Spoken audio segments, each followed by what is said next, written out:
Olá, eu sou Daniel Mastral, escritor, conferencista, líder do Ministério Guerreiros da Luz e servo do Altíssimo. Hoje eu venho trazer para vocês uma reflexão que eu espero venha corroborar para o seu crescimento espiritual, como os demais vídeos que nós temos produzidos têm esse mesmo intento, esse mesmo alvo, né? Fazer com que você cresça, com que você floresça e exale o perfume e os valores de nosso Senhor Jesus Cristo. Que o mundo está precisando de referências, né? Referências como você, referências que brilham, que refletem o amor de Deus e espelham os valores que Cristo nos ensinou, né? E aí, quando a gente começa a falar, você quer vencer o combate? É claro, todos nós queremos ser vencedores. E a Bíblia já diz que nele nós somos mais do que vencedores. Se a Bíblia então já diz que nós somos mais do que vencedores, significa então que nós somos vencedores, mas ninguém vence uma batalha sem luta, não é verdade? É necessário luta. E para eu lutar, eu tenho que me preparar para o combate, não é? Se colocar um soldado destreinado no campo de batalha, ele vai morrer. Se colocar um lutador despreparado num ringue de MMA, ele vai tomar um pau. Então há necessidade de um preparo para o combate, esse combate que vai fazer com que você combata o bom combate com preparo, e esse combate bem combatido te conduz à vitória. E aí sim, você é mais do que vencedor. Então, para isso, nós precisamos estabelecer alguns elementos. É isso que eu quero passar para você hoje. Eu quero, meu irmão, minha irmã que está me assistindo, que você seja vitorioso, né? A tua luta, sinceramente, diante de Deus, é minha luta também, né? E a tua vitória também é minha vitória. Eu me alegro com a sua vitória, né? A gente tem que celebrar com os que celebram e chorar com os que choram, né? Então, essa é a missão da igreja. E aí talvez você esteja pensando, mas Daniel, você tem autoridade para falar disso, né? Você é vitorioso? Veja bem, é muito relativa essa questão de vitória. O mundo hoje diz para você que você é vitorioso na medida que você galgou um patamar social mais elevado. Então, se você é um empresário bem-sucedido, se você é diretor de uma multinacional, então eles olham aquilo, puxa, aquilo é sucesso, você é um cantor de renome, isso então é sucesso. Então, aquisição de bens. Ah, eu tenho muitas propriedades, eu tenho fazendas, eu tenho carros, eu tenho casas, eu sou próspero, eu tenho uma conta gorda bancária. Só que nada disso te traz felicidade. Eu já falei isso inúmeras vezes em outros vídeos. Elvis Presley morreu precocemente aos 42 anos de idade, né? Tinha tudo. Tinha beleza, tinha fama, tinha um talento notável, Marilyn Monroe e tantos outros nós poderíamos citar aqui que tinham tudo, né, que nós olhamos e perseguimos como referências da nossa felicidade e corremos atrás do vento. Porque é quando você chega lá, você vê, puxa, não estou completo ainda, né? Então a felicidade, a realização, está mais ligada à sua maturidade espiritual. E como é que eu conquisto essa maturidade espiritual? Conhecendo mais das coisas espirituais. E qual é a fonte das coisas espirituais? A palavra de Deus, os ensinamentos de Cristo. É isso que tem norteado a minha vida e isso tem trazido para mim a paz que transcende o entendimento. Então hoje o Daniel, ele tem autoridade sim para falar sobre esse assunto. Eu tenho resultados para mostrar sobre isso, né? Então nós vemos hoje que pela graça de Deus, Deus nos concedeu a unção, a capacitação para escrever 15 livros, estamos agora escrevendo o 16º livro, né? Tem um contrato editorial com a editora Planeta, que é a 7ª maior editora do mundo, né? Então foi um presente de Deus para nós. Temos um contrato com a Novo Século, que é uma editora de muito respeito no território nacional e que tem uma equipe extremamente competente também e que tem republicado, melhor dizendo, as nossas obras e lançado até obras inéditas, né, como a trilogia Aquilaim, o Néfilim e o Icarim foi lançado já com eles, né, com maestria, né? Então tudo isso é resultado de um esforço coletivo. Não é algo produto só do meu esforço, né? É esforço meu, é esforço da dedicação, né, do estudo, de buscar a Deus, mas também do coletivo, porque ninguém bem se batalha sozinho, nós precisamos de parceiros de trincheira. Eu vou te dar hoje algumas dicas, né, para que você seja bem-sucedido, seja ela qual for a sua missão. Ser bem-sucedido profissionalmente, espiritualmente, emocionalmente, como é que nós vamos gerenciar as nossas emoções, né? Como é que nós vamos conseguir suportar, muitas vezes, os cravos da vida, as lutas, as dificuldades, como ser vencedor nesse mundo de conflitos perenes. Toda hora vem conflito. Conflito dentro da igreja, é inveja, é ciúme, é mimimi, não é verdade? Pessoas que se aproximam de você por interesse, que traem você, que te roubam. Quer dizer, como é que nós vamos então administrar nossos sentimentos? Vemos uma época em que a depressão, ela é a doença do século, né? É a doença do século. Então por que as pessoas estão deprimidas? É multifatorial, não vou simplificar o caso, né? Tem coisas bioquímicas, tem influência do meio, tem traumas, tem multifatorial isso daí. Mas muitas pessoas se deprimem porque elas não conseguem mais ter relacionamentos. Não conseguem ter relacionamentos, né? E nós vemos muitos muros colocados ao nosso redor. Fizeram uma experiência, eu achei bem legal esse vídeo, e colocaram pais e filhos para, olha, vocês vão fazer parte de um teste. Só que para fazer o teste, eles tinham que deixar o celular na sala de espera, e depois eles iam para uma outra sala que estava cheia de brinquedos. Passado algum tempo, os pais começaram a interagir com os filhos, a brincar com eles, com os brinquedos que tinham na sala, fantoche, leram os livros e tudo mais. No final foram mostrar para eles, olha, o teste já foi feito. Ou seja, quando você tira o celular, né, você reata os laços de novo, né? Então muitas vezes nós temos muros à nossa volta dentro da nossa própria casa. E como é que nós vamos ser vencedores se você se cerca de muros, né? Então é importante, né? Você vai estar com a sua família, dá atenção para a tua família, né? Deixa o celular de lado na hora do almoço, deixa o celular de lado na hora do jantar, né? Então não que você não possa, sei lá, se divertir, se entreter com uma televisão, jogar um videogame, né? Desde que isso não cause uma influência negativa para você.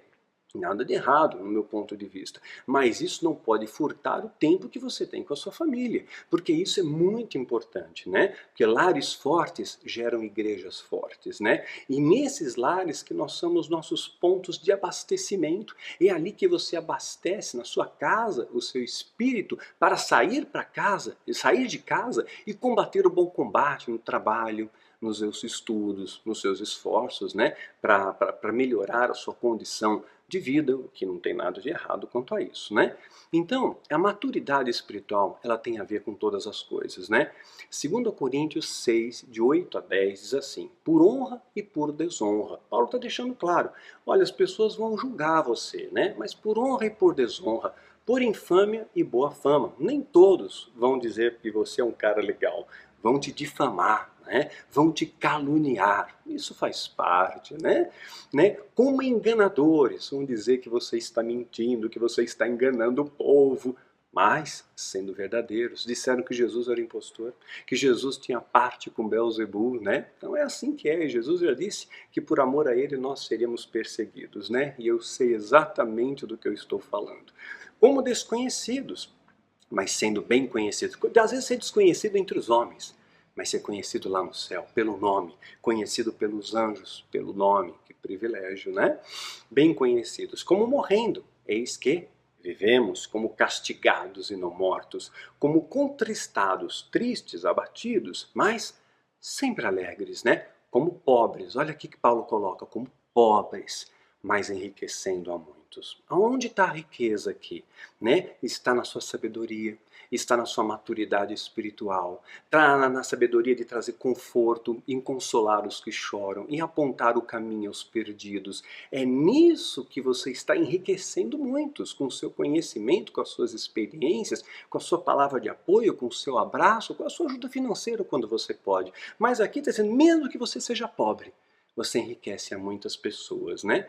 Como nada tendo, mas possuindo tudo. Paulo não era um homem próspero, ele não tinha casa própria, ele não tinha cavalo próprio, ele não tinha iate próprio, navio, barco próprio, ele não tinha fazendas, ele não tinha jatinho, se tivesse naquela época, não tinha emissoras de TV Paulo não tinha nada, era uma pessoa que vivia do dia a dia ali, do maná do dia a dia, das ofertas voluntárias que as comunidades das igrejas que ele fundou mandavam para ele, né?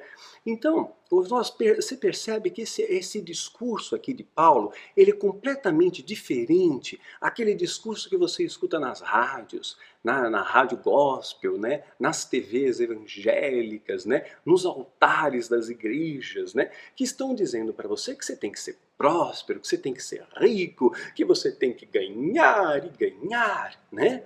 Só que Paulo está dizendo, mesmo que você seja pobre, você vai enriquecer a muito. Significa que o nosso tesouro não é os bens materiais, tanto é que o amor ao dinheiro é a raiz de todos os males. O problema não é o dinheiro, já falei isso outras vezes, vale sempre a pena repetir, é a diferença do remédio e do veneno, né? É a dose. Falou só de dinheiro, virou veneno, começa a fazer mal pra gente, né?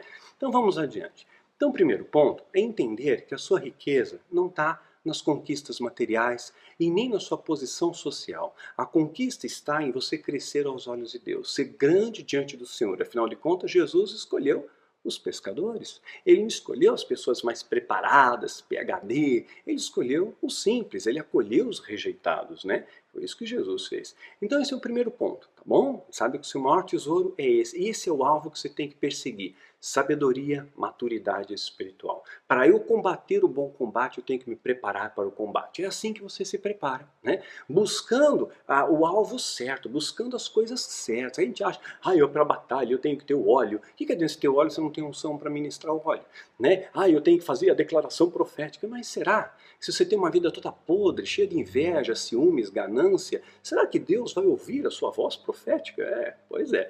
Bom, e honre os seus amigos leais. Não vão ser muitos que vão ter na sua jornada, é verdade. Né? Jesus não teve muitos, né? Davi não teve muitos. Eliseu não teve muitos, Elias também não. Você vai olhar os homens de Deus, tem poucos amigos, né? Poucas pessoas. Mas esses poucos são amigos leais, então honre a essas pessoas. Vou contar para vocês uma alegoria. Dois homens eram muito amigos, estavam caminhando por uma jornada no deserto. Aí eles tiveram um desentendimento, um deles, bateu no amigo. Aí o amigo, todo machucado, sangrando, pega e escreve na areia, né? Hoje, o meu melhor amigo bateu em mim. Né? O amigo ficou perplexo com aquilo, né? Mas fingiu não perceber e continuaram a jornada, acabaram conversando, fizeram amizade de novo, né? Se reataram. E aí, de repente, eles chegaram no oásis, né? E mergulharam num lago e começaram a se refrescar. Só que aquele amigo que tinha apanhado, né? Ele não sabia nadar, ele foi numa área mais funda sem querer e ele acabou, então, começou a morrer afogado. Aquele, então, que bateu nele foi correndo ali e o salvou. Aí ele pega, escreve numa pedra com a sua faca, né? Hoje, o meu melhor amigo salvou a minha vida. E o amigo então pergunta, por que que antes, quando eu te bati, você escreveu na areia, e agora, quando eu te salvei, você escreveu na pedra? E ele respondeu, as verdadeiras amizades, os verdadeiros amigos, erram com a gente. Eu erro também, meu irmão, eu sou humano, né? Então a questão é que quando há um erro, né? Quando algum amigo seu, uma amiga sua errou com você, às vezes sem querer, às vezes num momento de intemperância, às vezes num momento né, que a pessoa está fora de si ali, falou alguma bobagem, estava nervosa, estava preocupada, estava sob pressão, enfim, tem tantas coisas, né, que podem modular nossas emoções.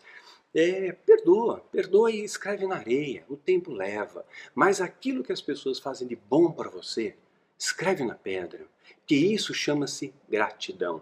E você nunca vai prosperar na sua vida se você não tiver gratidão. Gratidão pelas coisas que Deus te dá, pelos amigos que Deus coloca ao seu lado e por aqueles que estão te ajudando de verdade. Então é importante você ter um coração grato, senão você não vai ter sucesso. Porque aquela pessoa que é ingrata em tudo, nada tá bom, né? A Bíblia diz em tudo dai graças. Então Deus aprecia a gratidão. Né? Então aquele murmurador, ou aquela pessoa que nunca está satisfeita com nada que tem, que sempre está querendo mais, essa pessoa tende a ter sempre uma vida medíocre. Ela nunca vai ter vitória nas batalhas, porque o coração dela está distante dos valores de Deus. Tá bom? Então é importante perseguir aqui a maturidade espiritual, né? Conhecendo a palavra de Deus, e ter uma vida de gratidão. Vamos adiante? Vamos entender mais coisas. Eu vejo por aí que tem muito fogo estranho no nosso meio. Tem hoje apóstolos, paipóstolos, patriarcas, querubins, serafins, a unção do arcanjo e um monte de fogo estranho nos altares. Tem até a coalizão apostólica profética ungida para a restauração do Brasil. O nome é comprido, mas existe, né? Agora, o curioso é que muitos dessa suposta coalizão, que tem a pretensão de dar cobertura espiritual para o Brasil, eu falo disso em Catedral da Sombra, explico melhor isso, né? Algumas pessoas, alguns apóstolos têm dito o seguinte: Jesus volta em 2017, né? Não vai voltar, tá? Porque tem que ocorrer sinais antes da vinda de Cristo. Assista o vídeo, o que esperar para 2017. Aí você vai entender melhor e vai ver que tem sinais. Quer dizer, o templo tem que ser reconstruído, né? E tem muitas coisinhas para acontecer antes, né? Então nós temos que estar observando os sinais. Então Jesus não volta em 2017. É o meu ponto de vista pautado nos sinais, não numa revelação estapafúrdia, mas pautado na palavra de Deus, pautado nos sinais que a palavra diz que anunciariam a vinda do Filho do Homem. Então, só que esse mesmo grupo de apóstolos que está dizendo que Jesus volta em 2017 e vão lançar um candidato evangélico em 2018. Não entendi. Se Jesus volta em 2017, para que ter um candidato em 2018? Quer dizer, os dois vão reinar juntos? Eu não entendo. Sabe, tem tanta coisa contraditória, gente. Meus irmãos, seja um bom observador, sabe? Seja um bom observador, né? Vamos ver o que é importante que pontuar para vocês. Quando eu fazia parte do sistema, estou procurando compilar aqui, do sistema, ou seja, da igreja tradicional, sinceramente eu acreditava em muitas daquelas coisas, né? Então era uma página em branco, recém-convertido. O que diziam para mim, vindo dos líderes, eu tomava como verdade absoluta e majoritária, inquestionável, vinha de um homem de Deus, vinha de uma mulher de Deus. Só que depois eu comecei a perceber, né, comecei a estudar a Bíblia, que eu estava sendo alimentado com água salgada. Eu sempre tinha sede. Eu nunca estava saciado da minha sede de Deus. Eu estava sendo alimentado com ilusões que nunca se concretizavam, promessas que nunca se cumpriam, profecias vazias, né? Com mentiras. Eu fui enganado, eu fui traído, eu fui roubado. Pessoas que juraram aliança comigo no altar, né? Me deram as costas na primeira oportunidade. Pessoas que eu admirava profundamente me traíram, me roubaram, me caluniaram. Então, aquilo ali mexeu bastante comigo, né? E eu lembro que às vezes você passava por alguma situação e alguém dizia: você não é próspero? Você não foi curado? Como assim você está deprimido? Você tem depressão? Olha, isso é o demônio. É o demônio. Você não tem fé. Você não merece, você não acredita, né? Então colocavam sempre a culpa para você. A culpa nunca é deles, a culpa é sua, a culpa é minha, porque eu não tenho fé, então Jesus não me ama, é porque você tem pecado, porque você tem legalidade, porque você não tem fé, então você merece esse destino, né? Só que às vezes tem circunstâncias que você tem que passar, né? José, que mal fez José? Foi traído pelos seus irmãos, passou na prisão, foi lá ser escravo, piorou a situação, passou na prisão ainda. Que mal ele fez? Se fosse nos dias de hoje, ih, José, tá cheio de legalidade, hein? Ah, José, você não tem fé, porque se você disser que Deus, aí ele abre a porta da cela, né? Não, não aconteceu. Foi no tempo de Deus, né? Davi fugiu de Saul durante muito tempo, né? Ele poderia agir triunfalistamente, não, eu fui ungido pelo profeta Samuel, eu sou mais agora eu tenho unção, agora eu vou ser o rei. Não, há tempo de recuar e tempo de avançar, né? Tempo de espalhar as pedras, tempo de juntar as pedras, tempo de abraçar e de deixar de abraçar. Nós temos que ter a sabedoria para entender o tempo de Deus. E nem sempre Deus cura, nem sempre Deus não curou Eliseu, que morreu da doença que ele tinha, não curou Trófimo, não curou Timóteo, né, que tinha muitas enfermidades e problemas de estômago. Então nem sempre Deus cura, nem sempre Deus prospera, porque Paulo não foi próspero, vamos combinar? Paulo não tinha prosperidade, ele passou fome, passou fome. Que prosperidade é essa que você passa até fome, né? Então, Pedro não foi próspero, o próprio Cristo não foi próspero, né? Não foi próspero, não morou em mansões, ele não tinha nem aonde reclinar a sua cabeça. sabe? Jesus não tinha casa própria, né? Então, e jogavam sempre essa culpa para mim. Então eu comecei a perceber que aquele sistema estava me contaminando, estava me fazendo mal aquilo ali, né? E eu sempre criava aquela dependência, ai que eu tenho que estar debaixo daquela cobertura, porque senão mas tem muita cobertura que é teto de vidro, tem muita cobertura que não é de Deus. É claro que existem homens e mulheres segundo o coração de Deus, graças a Deus por isso, que são legítimos portadores da verdade. Como que eu sei? Quando eles falam que está na Bíblia. Se alguém falar alguma coisa para você que não está na Bíblia, olha, Paulo diz isso, e a Bíblia está dizendo isso, perdão. A Bíblia diz, se até mesmo um anjo aparecer diante de você, e esse anjo disser alguma coisa que não está na Bíblia, é anátema, é mentira, você rejeita, é lixo. Então tem que estar nas Escrituras. Então qualquer pseudo-revelação fora das Escrituras não é revelação de Deus. Pode ser uma doutrina humana, às vezes até doutrina de demônio. Então a gente tem que sempre ter essa âncora na palavra de Deus, né? Então, quais são os ensinamentos de Cristo? E quem é que ensina esses ensinamentos? Você segue quem segue a Cristo. Você acolhe o ensinamento daquele que ensina o ensinamento de Cristo. E como que eu sei se é de Cristo? Conhecendo a Cristo. Conhecendo a palavra. Isso te faz vencedor.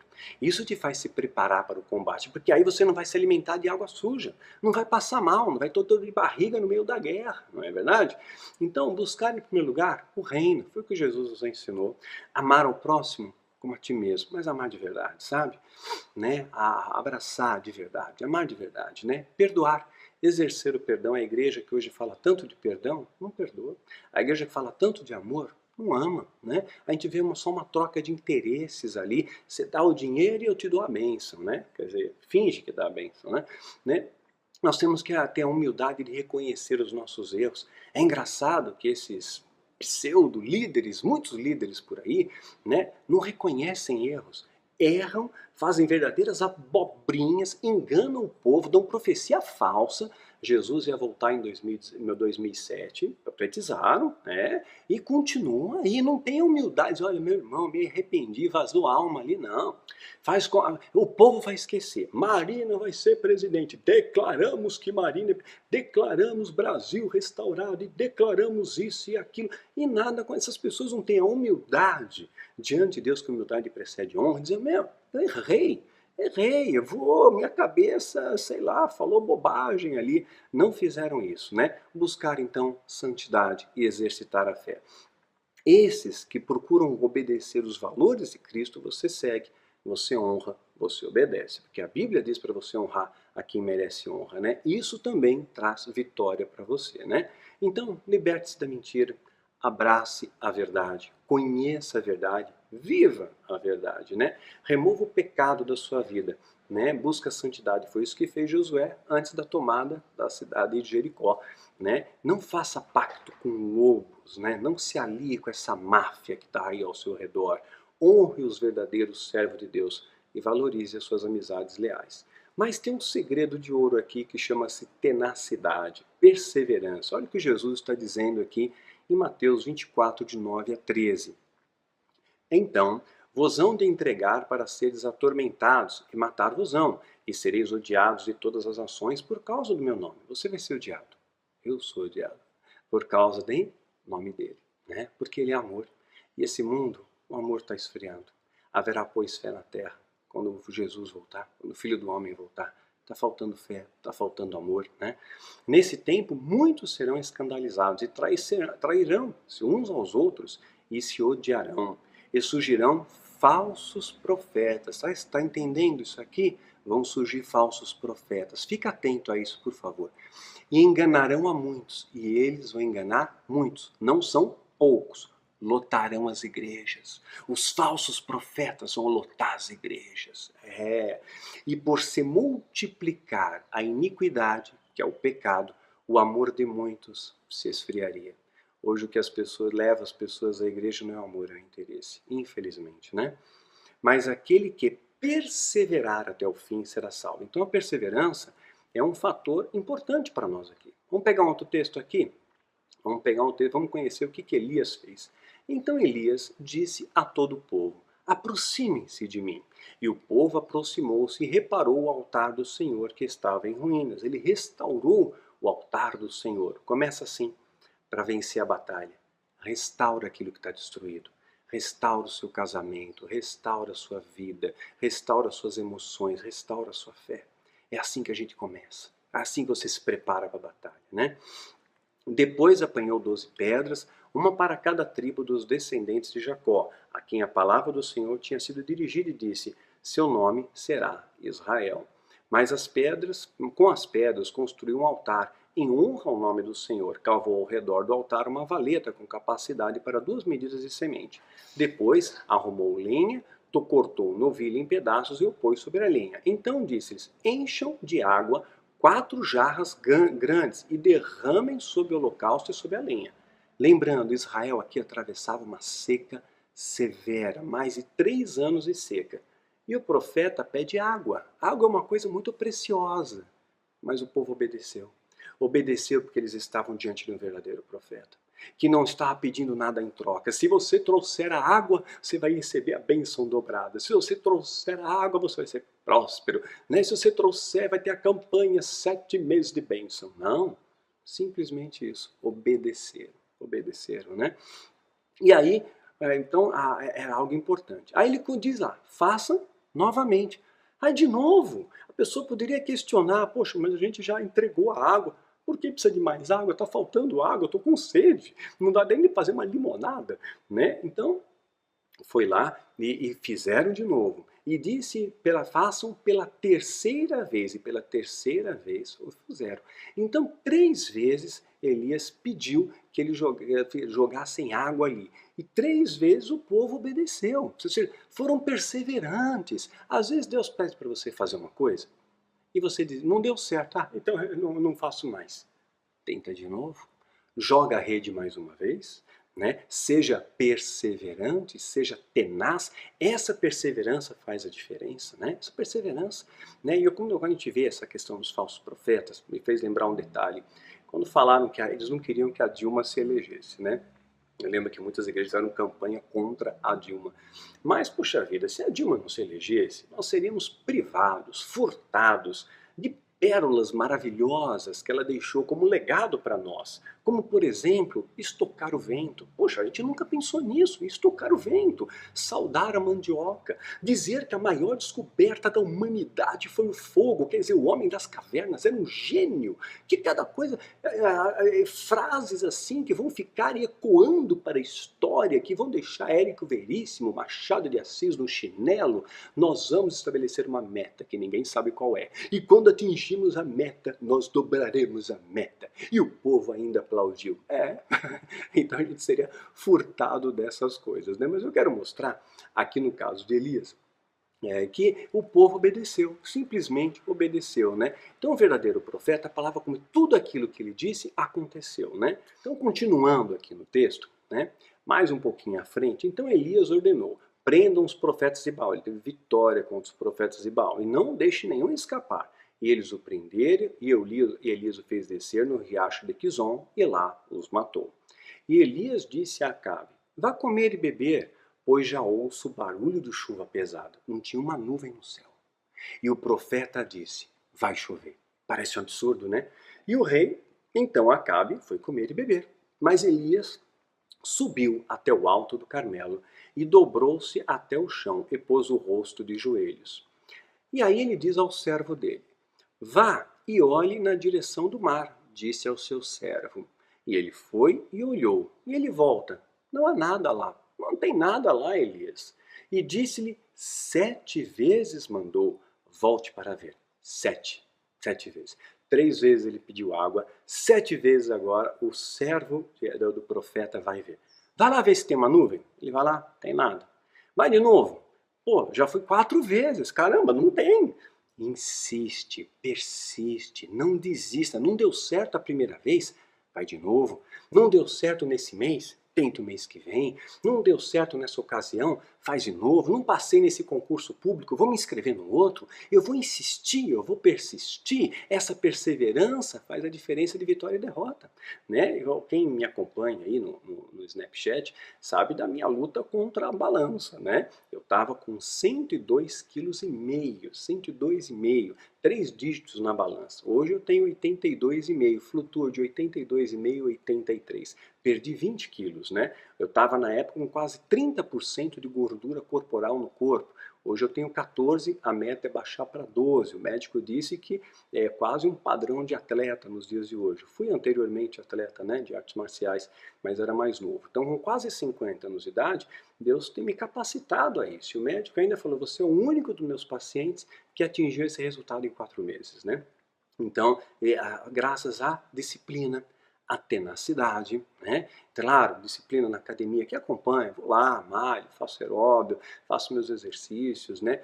Procuro controlar a alimentação, é um trabalho sinérgico, né? Mas exige disciplina, e para tudo exige disciplina, e perseverança. Se você desiste, você não consegue. Você não consegue para escrever os livros, então. Você acha que foi fácil de escrever? Não, foi muito difícil de escrever e eu recebi muitas coisas, muitas críticas negativas, né? No começo as pessoas duvidavam muito de mim, então leva tempo, né? Mas quando você insiste, quando você persiste e você começa a apresentar frutos do seu trabalho, frutos na sua vida, né? Frutos que Deus colocou para você, né? Que colocou no seu coração ali, as pessoas começam a sentir o perfume do amor na sua vida e começam a querer aquilo que tem sido a fonte desse amor. Começa a querer Jesus, né? Porque você vai andar na terra como cidadão dos céus, né? 7 vezes. Então, olha lá. Na 7ª vez o servo disse, olha, tem uma nuvem tão pequena quanto a mão de um homem que está se levantando no mar. Ele viu uma pequena nuvem do tamanho de uma mão de um homem. Olha o tamanho da mão, pequenininha. Agora imagina essa nuvem lá no céu. Sabe um avião? Pega um jumbo, né? Aqueles Boeing enorme, né? Você vai no chão gigante. Aí você olha o avião no céu, ele é pequenininho. Agora imagina uma mão de um homem no céu. Era um pontinho ali no meio do céu. Olha, Elias, tem um pontinho ali, uma nuvenzinha, um chumaço de algodão no céu, né? E aí então, Elias, olha a fé de Elias, né? Mano, tão pequena, quanto a mão de um homem que está se levantando do mar. Então Elias disse, vai dizer a Acabe, prepare o seu carro, desça antes que a chuva te impeça. Olha só, isso é fé, mas aconteceu. O que ele profetizou, aconteceu. Se um profeta profetiza e não acontece, esse profeta não é profeta de Deus, não é verdade? Então a gente precisa ser bons observadores. Gente, parem de seguir essas vozes de ilusão, essas doutrinas humanas, se liberta desse sistema corrupto, né? Saia, rompa.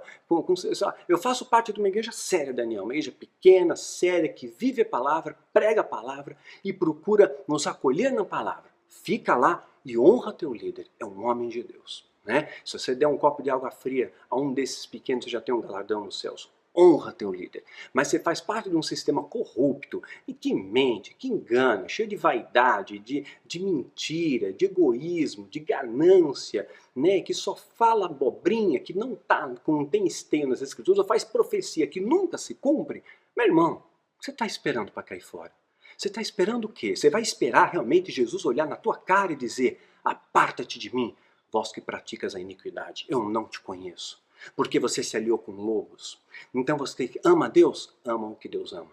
E você rejeita o que Deus abomina. É simples assim. É assim que eu tenho feito na minha vida. Uma higiene, sabe? Uma dieta espiritual. Tudo que me faz mal, tudo que é tóxico, eu não me alimento. Então se eu vejo lá um programa de televisão, né, gospel, que está falando a palavra de Deus, está dando um estudo, eu vejo o estudo, poxa, presta atenção, isso tudo é legal. De repente está falando, prosperidade, milagre, unção, vende isso, vende aquilo. Pô, eu vou perder meu tempo com essa bobagem, meu? Pô, eu desligo, no máximo que eu vou fazer é fazer piadinha, porque para rir mesmo, porque é muita palhaçada. Esses picaretas vão se lascar com Deus, viu? Né? Então, vamos pegar um outro exemplo aqui. Uma outra situação agora com Eliseu, tá? Falamos de Elias. Vamos pegar aqui, esse texto aqui de Elias está em 1 Reis, no capítulo 18, a partir do verso 30, tá? 1 Reis, capítulo 18, a partir do verso 30. Agora vou pegar um outro texto que vai estar falando sobre Eliseu. Sucedeu, porém, que ouvindo Eliseu, homem de Deus, que o rei de Israel rasgara suas vestes, mandou dizer ao rei: por que rasgaste as suas vestes? Deixa vir a mim e saberá que há profeta em Israel, né? E aí vai um homem muito poderoso até Eliseu, um tal de Naamã, né? E com os seus cavalos e com o seu carro, e parou na porta de Eliseu, imagina só, parou ali com o seu pelotão, com a sua escolta, o cara era poderoso, né? Chegou diante de Eliseu. Então Eliseu mandou um mensageiro dizendo: vai e lava-te 7 vezes no Jordão, e a tua carne será curada e ficarás purificado, né? Ele tinha lepra, vai lá e mergulha 7 vezes. Vê só, não é uma vez, não é 2, não é 3, nem 4, nem 5, nem 6, é 7. 7 vezes. Seja perseverante. Não desista. O segredo da vitória está na perseverança. Às vezes você tentou 5, não deu, tenta 6. Né? Talvez a sua vitória esteja na 7ª. Não é? Então não desiste, persiste, continua tentando, seja lá o que for, né? Continua tentando. Ainda a vida há esperança, né?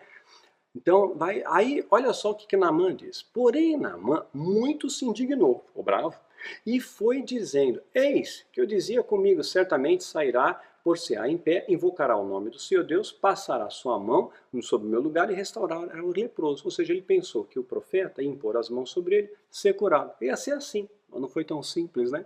E aí ele pegou, ficou indignado por causa disso. Porventura, eu sei que aí, nos dias de hoje, o que as pessoas dizem? Ih, Eliseu não é espiritual, ele não deu atenção para mim, custava ele impor as mãos, né? Mas às vezes você tem que fazer a sua parte. Jesus fez o milagre de ressuscitar Lázaro, mas a gente teve que remover a pedra, né? Porém, Naamã muito se indignou e foi dizendo: eis que dizia contigo, certamente sairá em pé, tal, ok. Não são porventura Abana e Farpar, rios de Damasco, melhores que todas as águas de Israel? Ele está sugerindo outros rios. Olha, não tem esse rio, tem aquele que é melhor. Eu não poderia me lavar neles e ser purificado? E voltou-se e foi com muita indignação, né? Então, chegando ele aos seus servos, lhe falaram e disseram: meu pai, se o profeta dissesse alguma grande coisa, porventura não farias? Se ele pedisse uma grande pirotecnia para você, você não faria? Sobe lá no alto do monte, grita, dá pirueta, dá um twist carpado, né? Você não faria? As pessoas às vezes pedem para você: vai lá, dá 10 mil reais na igreja, vende a casa e dá para Jesus, né? Não, olha o que pediu, só mergulho. Você não teria feito se fosse uma coisa grande? Quanto mais dizendo: lava-te e ficarás purificado. Olha, Naamã, é só pular lá 7 vezes. Sabe o que ele fez? Ele obedeceu. Então desceu e mergulhou no Jordão 7 vezes. Imagina só, primeira vez, nada, estou leproso ainda. Vou desistir. 7. Aí de novo, segunda, terceira, na 7ª vez ele está curado. É isso, é o segredo da vitória, é a tenacidade, é a perseverança para tudo, é acreditar, é ter fé, né? É ouvir a voz do verdadeiro profeta, ouvir a voz dos verdadeiros servos de Deus. Não desses que te vendem ilusão, não desses que te enganam. Estou falando dos verdadeiros homens de Deus. E isso vai fazer diferença na sua vida, meu irmão. Presta atenção. Então desceu 7 vezes, conforme a palavra do homem de Deus, e a sua carne tornou-se como carne de um menino, e ficou purificado. Então voltou ao homem de Deus com toda a sua comitiva, e chegando-se, pois, diante dele, disse: eis que agora sei que de toda a terra não há Deus senão de Israel. Olha que testemunho, né? Agora, pois, peço-te que aceites a bênção do teu servo. Ele queria recompensar Eliseu financeiramente, queria dar uma oferta ali. Esses dias uma pessoa falou para mim no seminário: estão falando lá, meu pastor falou do Malaquias, que naquela época não tinha dinheiro. Não tinha dinheiro, mas tinha ouro, né? As pessoas davam em ouro muitas vezes as suas ofertas, né? Então havia um comércio em ouro também que tinha seus valores, tá? Mas não vem ao caso nisso, não é pauta desse seminário, desse vídeo. Porém ele disse: vive o Senhor, cuja presença estou e que não aceitarei. Estou para que aceitasse, mas ele recusou. Veja só, Deus não faz negócio. Sabe o que Deus faz? Deus realiza bênção, mas ele não quer negócio. Ele não quer que você pague. Né? Ele quer que você oferte em amor, e ele, no tempo dele, do modo dele, do jeito dele, te recompensará. quer seja na sua saúde, quer seja abrindo uma porta de emprego, quer seja lhe concedendo um milagre, no tempo, modo e propósito dele. Né? Não quer dizer aquela coisa imediatista. Aí eu paguei o carnê, agora estou esperando, agora eu preenchi, agora Deus tem que cuidar da minha vida. Não, né? É no tempo dele, é do modo dele. Né? Então, olha só, Geazi, servo de Eliseu, o homem de Deus, disse: Eis que o meu senhor poupou esse sírio Naamã, não recebendo da sua mão coisa alguma que trazia. Porém, vive o Senhor, que há de correr atrás dele e receber dele alguma coisa. O servo correu atrás de Naamã. Ei, Naamã, é o seguinte, meu patrão mudou de ideia. Né? Então ele quer sim. E ele pede uma recompensa. E ele vai receber essa recompensa. Né? E quando ele recebe essa recompensa, talentos ali de prata, vestes e tudo mais, ele volta para casa e dá uma de migué diante do profeta. Ele quer enganar o homem de Deus. Tem gente que é muito da cara de pau, né? Então aí ele voltou já com as coisas dele, né, que ele tinha pego, e aí então ele entrou, pois, verso 25, entrou, pois, diante do Senhor e disse-lhe Eliseu: de onde vens, Geazi? Né? E disse: teu servo não foi nem a uma nem a outra parte. Eu estava por aqui mesmo. Mentiu. E aí o profeta diz no verso 26: porém ele lhe disse: porventura não foi contigo o meu coração, quando aquele homem voltou do seu carro a encontrar-te, nessa ocasião recebesses prata. Ou seja, recebeu então dinheiro, sim, havia ali prata, comércio com ouro, isso é antigo, gente. Né? E para tomardes roupas, olivas e vinhas, e ovelhas e bois, servos e servas, portanto, a lepra de Naamã se pegará a ti e a tua descendência para sempre. Então caiu diante dele o leproso branco como a neve. Olha que privilégio. Geazi tinha a honra de andar com o homem de Deus, de aprender, né? Mas ele vai lá, quer enganar o homem de Deus, quer trair o homem de Deus, quer levar vantagem em cima do homem de Deus.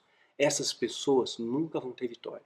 Às vezes Deus dá oportunidades maravilhosas para você de estar perto de um homem e de uma mulher de Deus para aprender. E aí você pega, só quer sugar. Só quer sugar, só que se a primeira oportunidade você ferroa, você trai, você calunia, você deprecia, você fala mal. Meu irmão, minha irmã, você nunca vai prosperar assim. Não é assim? Honra aqueles que merecem honra, né? E seja perseverante quando Deus estabelece. Que nós vemos aqui apenas a ganância, né? De Geazi, a ambição e a cobiça dele, a ganância, ambição e cobiça, que muitas vezes são estimuladas nos altares, né? Então, para todas as coisas, né, você tem que se cercar de pessoas que te apoiem, que te ajudam, que somam com você. E se afasta desses que são pessimistas, que trazem peso, que trazem culpa, que trazem medo, que estimulam a sua ganância material, né? Só vai causar problema para você. 1 Pedro 5,8, sede sóbrios. Está vendo o que a palavra diz? Seja sóbrio, seja equilibrado. Para de escutar bobagem. Vamos ouvir o que a palavra de Deus diz. Sede sóbrios, porque o diabo, vosso adversário, anda em derredor, bradando como leão, buscando a quem possa tragar. Aí nós imaginamos que quem é o diabo? Ah, o diabo vem. Não, o diabo usa pessoas. Usa pessoas que têm pecado, porque a matéria-prima do diabo é o pecado. Ele pode usar o pseudo-pastor, o falso profeta, o falso apóstolo, o obreiro fraudulento como instrumento para trazer destruição para a sua vida, né? Então o adversário vai usar o pecado. Ele vai usar assim. Olha só o que está escrito aqui. E veio a minha palavra do Senhor, dizendo: filho do homem, profetiza contra os profetas de Israel. Contra os profetas de Israel, que profetizam e dizem que só profetizam do seu coração. E eu ouso dizer que muitos profetas do nosso século estão como os profetas de Israel. Né? Profetizam e dizem só o que está no seu próprio coração, né? Assim diz o Senhor: ai dos profetas loucos, loucos, que isso é insanidade. Brincar com Deus é insanidade, né? Loucos que seguem o seu próprio espírito e que nada viram, nada viram. Presta atenção nisso, né? Os teus profetas, ó Israel, são como raposas no deserto. Não subiste as brechas, nem reparaste o muro para a casa de Israel, mas estardes firmes na peleja no dia do Senhor. Viram vaidade e adivinhação mentirosa os que dizem. Vaidade e adivinhação mentirosa para seduzir você, para te vender ilusão, para te fazer errar o caminho, né? E o Senhor disse, quando o Senhor não os enviou. De novo vou falar sobre isso. Como é que pode ter uma coalizão apostólica? Como é que podem ter apóstolos? Se apóstolos na época de Cristo era necessário que fosse testemunho ocular da ressurreição. Essa é uma das premissas só, tá? Tem mais, tem mais. Dá uma olhada no vídeo, O Segredo por Detrás da Cortina. Dá uma olhada num vídeo de um homem chamado Mário Persona e pergunta lá, apóstolos existem nos dias de hoje? Existem apóstolos nos nossos dias, né? Adorei a explicação dele, tem 4 minutinhos, né? Dá uma olhada, vai buscar fontes, vai buscar conhecimento, testa na palavra se o que estão te falando é verdade. Em Apocalipse fala de 12 pedras que representam 12 apóstolos, não 1000, não 2000. Né? Então cuidado, falam de vaidade, que o Senhor, falam de vaidade, adivinhação mentirosa que diz, o Senhor disse, quando o Senhor não os enviou, fazem que se espere o cumprimento da palavra. Porventura não tivesse visão de vaidade, não falasse adivinhação mentirosa, quando dissesse o Senhor diz, sendo que eu, tal, não falei? Portanto, assim diz o Senhor, como tendes falado vaidade e visto mentira, portanto, eis que sou contra vós, diz o Senhor. Deus é contra esses que te enganam. Sabe? Vão vir os escândalos, mas ai daqueles pelos quais os escândalos vierem. A minha mão será contra os profetas que veem vaidade e adivinham mentira, que estão na congregação do meu povo, estão entre nós, né? E nem os registros da casa de Israel se escreverão, nem estarão na terra de Israel, sabereis que eu sou Deus, né? Ezequiel 13, de 1 a 9. Ezequiel 13, de 1 a 9. Dá uma olhadinha nisso aí. 2 Timóteo 4, 3 a 5. Porque virá tempo que não suportarão a sã doutrina. O povo está tão acostumado com mentira que falou a verdade, ai, estou passando mal, né? Está tão acostumado com McDonald's, né? E de repente comeu salada, ai, passa mal, né? Então, por suportando sã doutrina, mas tendo comichão nos ouvidos, coceira, amontoarão para si doutores conforme as suas próprias concupiscências. Ou seja, vai correr atrás de pessoas que falam aquilo que ele quer ouvir. Desviarão os ouvidos da verdade, voltando-se às fábulas. Tem gente que acredita em reptiliano, em teoria de conspiração, e a terra chata, e a terra oca. Ai, pro inferno tudo isso, sabe? Gente, o que importa é que Jesus é maior do que todas as coisas. Não importa nada mais, só importa você ser filho dele. Só importa você ter ele no seu coração e viver a Cristo. Porque nosso tempo aqui é passageiro. É isso que importa, né? Mas tu, sede sóbrios. De novo, seja sóbrio. Você não caia nessa loucura, não caia nessa histeria coletiva. Seja sóbrio. Em tudo sofre as aflições. Fazer a obra do evangelista, cumpre o teu ministério. 1 Coríntios 15, 58. Aqui está em 2 Timóteo 4, de 3 a 5. 1 Coríntios 15, 58 diz, portanto, meus amados irmãos, sede firmes e constantes, sempre abundantes na obra do Senhor, sabendo que o vosso trabalho não é vão no Senhor. O que você está fazendo não é vão. Você está deixando um legado na terra. Você está deixando marcas na terra. As pessoas vão lembrar o que você falou. Vão lembrar o que você fez. Vão escrever na pedra o que você fez. Vai ficar marcas aqui. Você não está passando por aqui à toa. Você é semente de Deus. E você vai deixar frutos nessa terra. Nós estamos aqui de passagem, mas os frutos vão ficar. Né? Sede firmes na palavra e constantes, linear, sem loucura, sem extremismo, entendeu? Sem aquela coisa 880, porque se não cair no chão, não tiver o fogo, não tem o poder. Deus está falando com uma voz mansa e suave. Jesus está voltando, né? É isso que te dará a vitória. Jesus venceu por nós, né? Mas para nós vencermos nele, que nele nós somos mais que vencedores, eu tenho que estar nele, né? Eu tenho que estar em Cristo. E Jesus nos ensina perseverança, honrar os verdadeiros líderes, se liberta da mentira, abraça a verdade, não faça pacto com lobos, né? Honre os seus verdadeiros amigos. Isso vai trazer para você, querido, a verdadeira vitória no combate, para a honra do Cordeiro e para a vergonha do inferno. Bom combate a você, meu irmão. Bom combate a você, meu irmão.